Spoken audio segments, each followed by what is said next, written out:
Paz e bem, bom dia, boa tarde, boa noite. Hoje, dia 13 de maio de 2024, segunda-feira, 6 horas da manhã. Esse é o programa Paz e Bem, onde eu, Emerson Bardelotti, converso com você, com vocês, sobre teologia da libertação, origem. Nessa origem, nós estamos falando já algumas segundas-feiras sobre mística e sobre espiritualidade da libertação. A espiritualidade é um exercício de profundidade e experimentação.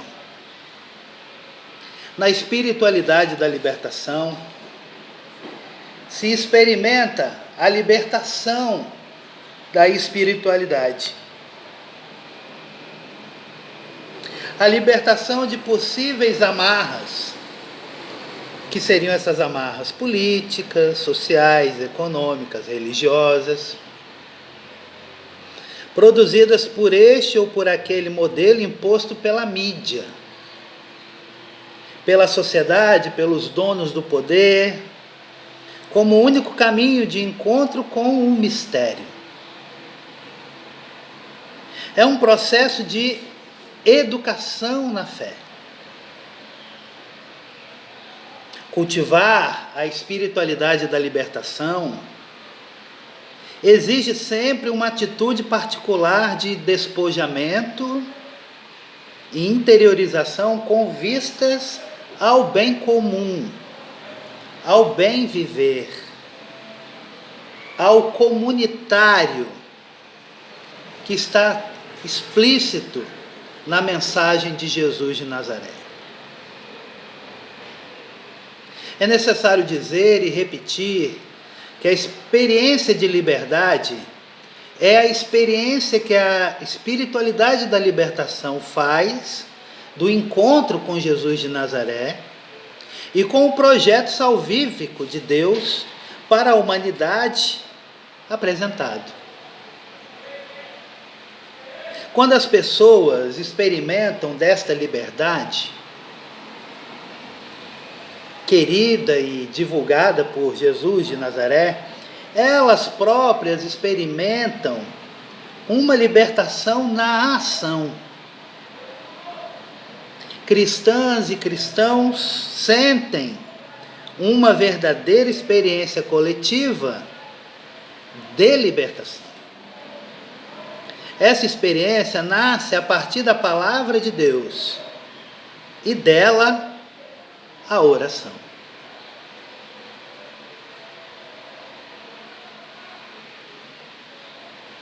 As comunidades eclesiais de base são o locus teológicos para experimentar Deus com humildade e alegria.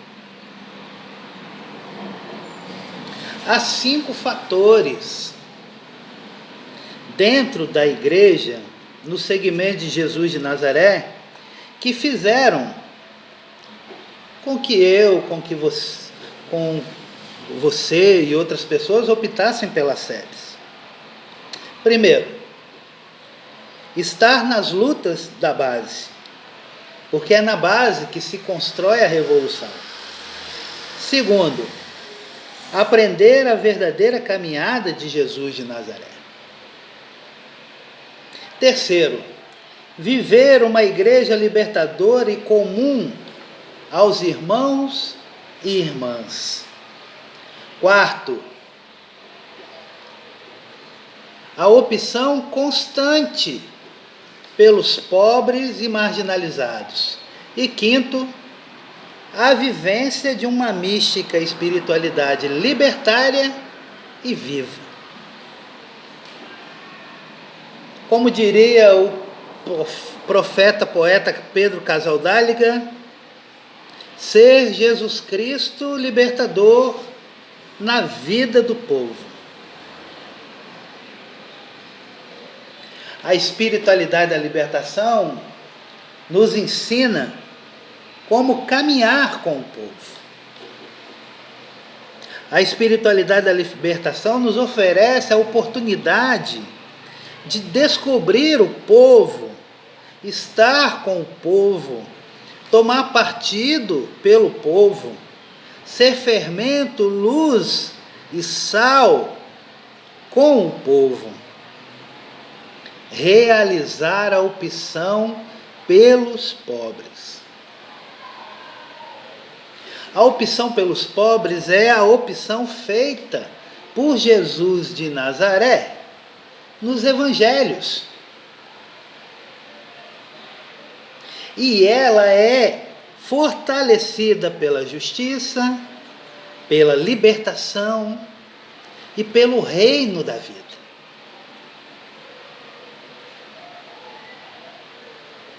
Nós temos que voltar ao reino.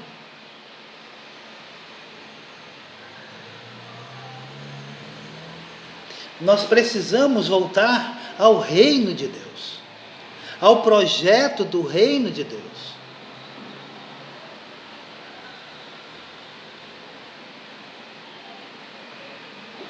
E aí a gente tenta responder, né, aquela questão: como viver a espiritualidade da libertação em meio aos conflitos, em meio a tantos conflitos? Tem um pensamento do teólogo Segundo Galiléia que diz assim, abre aspas, a espiritualidade é o conjunto de práticas e atitudes que manifestam a experiência de Deus, do Espírito Santo, numa pessoa, numa cultura ou numa comunidade. É toda existência humana que põe em marcha existência pessoal e comunitária. Trata-se de um estilo de vida que dá unidade profunda ao nosso orar, nosso pensar e nosso agir. Fecha aspas. A espiritualidade da libertação nos impele a não descuidarmos da profecia, não permitindo que ela caia. Mesmo que com isso possamos sofrer perseguições, insultos, difamações. Contudo, tenhamos que enfrentar conflitos que são inerentes à palavra de Deus. Por exemplo, é mais fácil fazer assistencialismo ou combater o problema da pobreza com políticas públicas?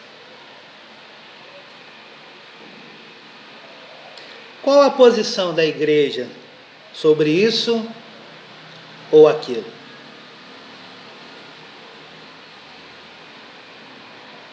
Afinal, gente querida, gente amada, a transformação ou a conversão eclesial, neste momento real da história, deve respeitar as etapas de um longo processo de conscientização, de estética evangélica. De estética evangélica, que pode ser muito doloroso, apesar de estarmos sob o papado de Francisco. Os resquícios do demorado inverno eclesial e eclesiológico e da nostalgia por uma cristandade medieval e de uma igreja poderosa e autocentrada continua assombrando nossos dias, fazendo crescer a erva daninha do preconceito, da intolerância, do fanatismo, do fundamentalismo, do racismo religioso. É uma pena que depois de 10 anos, as palavras, as ideias de Francisco não estejam na base.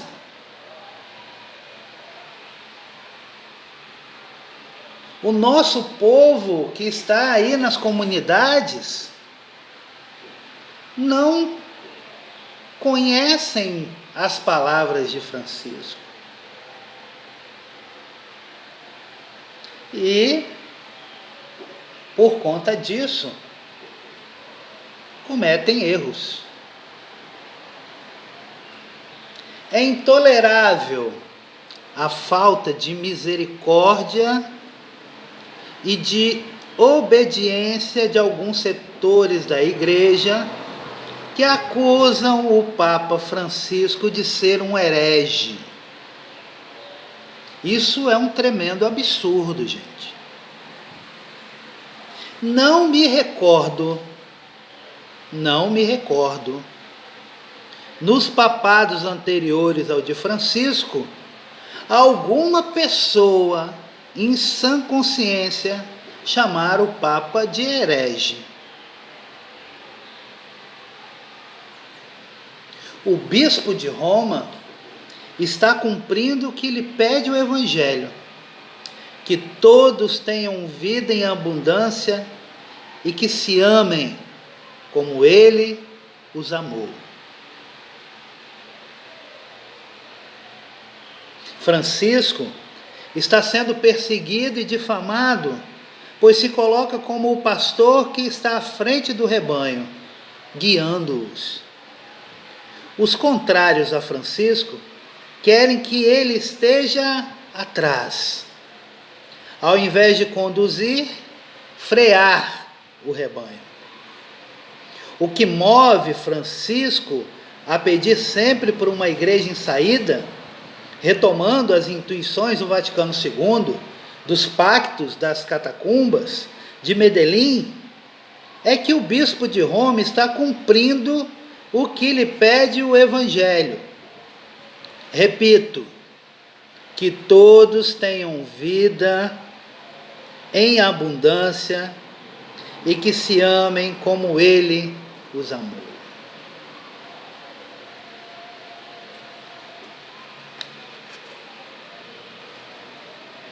A espiritualidade da libertação é, por princípio, uma espiritualidade profética. Por isso ela anuncia o reino de Deus, que denuncia toda violência e injustiça e ameaça a tranquilidade dos donos do poder. O querido padre José Comblan já dizia, abre aspas, a profecia não se separa da pessoa do profeta, pois este profetiza com toda a sua vida. A profecia não é puro discurso, mas ação pública de grande visibilidade. A pessoa do profeta levanta-se do meio do seu povo. O profeta não fala somente com palavras, mas fala com toda a sua vida. A profecia é palavra de Deus ao seu povo, aqui e agora. É a atualização da palavra de Deus, que foi a missão de Jesus nesta terra.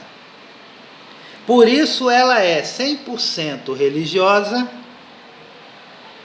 e 100% política. Mas política num sentido bem particular. Essa política não é conquista nem exercício de poder. Pelo contrário, o profeta não tem nenhum poder e não pretende conquistar um poder, ou seja, nenhuma capacidade de impor coisa alguma aos seus conterrâneos. A profecia é política porque é pública. Dirige-se à sociedade inteira e aos seus governantes e anuncia uma mudança radical da sociedade toda. Não substitui a política, que é própria do governo, mas denuncia as injustiças do governo e anuncia uma mudança na sociedade e nos seus governantes. O profeta dirige-se ao povo. A sua ação e sua palavra são atos públicos. O profeta dirige-se ao mesmo tempo aos chefes do povo, àqueles que detêm o poder, justa ou injustamente, e também ao povo em geral. Ele se sente como a encarnação da mensagem de Deus à totalidade do seu povo. O profeta denuncia a corrupção do povo de Deus, que não se dá conta que se afastou da sua missão para ser um povo como os outros, conformando com a dominação e a injustiça. O profeta denuncia também a corrupção dos dirigentes do povo, que abusam do seu poder para corromper o próprio povo. O profeta prega a conversão total das pessoas e da sociedade nas suas estruturas. Por isso, o profeta é perseguido, denunciado, maltratado, afastado do povo e até morto. Fecha aspas. A espiritualidade da libertação, ela finca seus pés no chão da pedagogia e da prática libertadora de Jesus de Nazaré. Na forma como ele se relacionava com as pessoas, da forma como respeitava, dialogava e encontrava com as pessoas tão diferentes dele. Sua alegria atraía as pessoas que encontravam nele uma esperança para suas sofridas vidas. Seu ensinamento era novo, é novo, dito com autoridade que inclui a todos, todas, sem distinção, sem julgamentos. A partir do modo de ser e agir de Jesus de Nazaré, a espiritualidade da libertação propõe como método para saborear a palavra de Deus pela boca do Filho a leitura orante da Bíblia.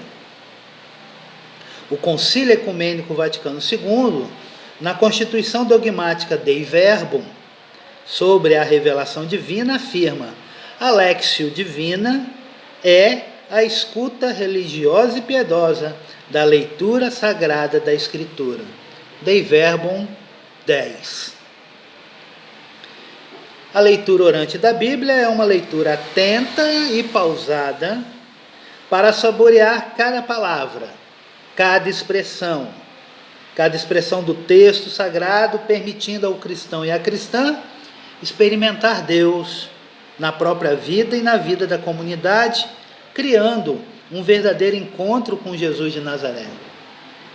Infelizmente, não tenho como me aprofundar na Lectio Divina, mas resumidamente cito os degraus que orientam tal experiência do encontro com o Cristo vivo. As leituras mais indicadas são basicamente os Salmos e os Evangelhos, como sugestão para exercício pessoal ou comunitário dos textos bíblicos. Então, vou sugerir duas leituras bíblicas. Anota aí. A primeira é o Salmo 82, versículos 2 a 4.